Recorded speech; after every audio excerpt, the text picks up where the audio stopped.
All eyes on Springfield tonight, where lawmakers in the House are considering legislation that would affect assault-style weapons, other guns, ammunition, and much more.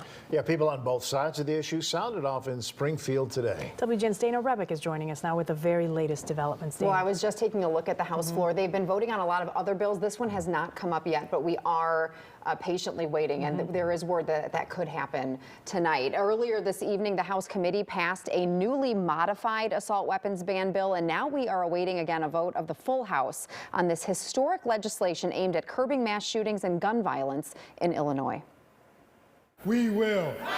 We will.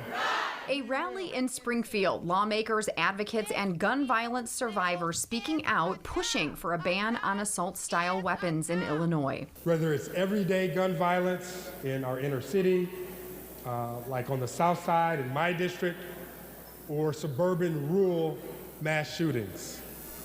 We cannot go on like this. I think there's a strong majority of people across the state that believe that we don't need weapons of war on the streets of Illinois. The Protect Illinois Communities Act would ban the sale, manufacture, delivery, and purchase of assault weapons in the state, as well as high-capacity magazines holding 12 or more rounds and rapid-fire devices or switches. Those who have already legally purchased an assault weapon can keep it by registering that weapon with Illinois State Police within 300 days of the law taking effect.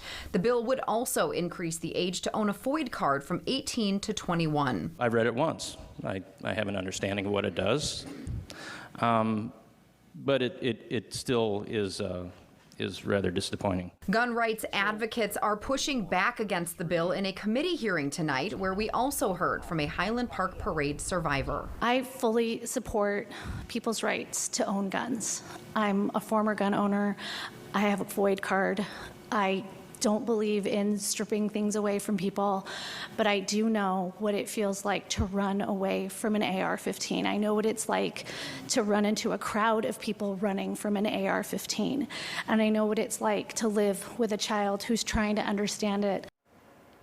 After this week, the lame duck legislature has one more chance to pass the bill next Tuesday before a new crop of lawmakers is sworn in. So we will obviously be keeping a close eye on this tonight. And if anything does develop, we'll be sure to let you know right away. All right, this is a big one. Dana. Thank you, Dana.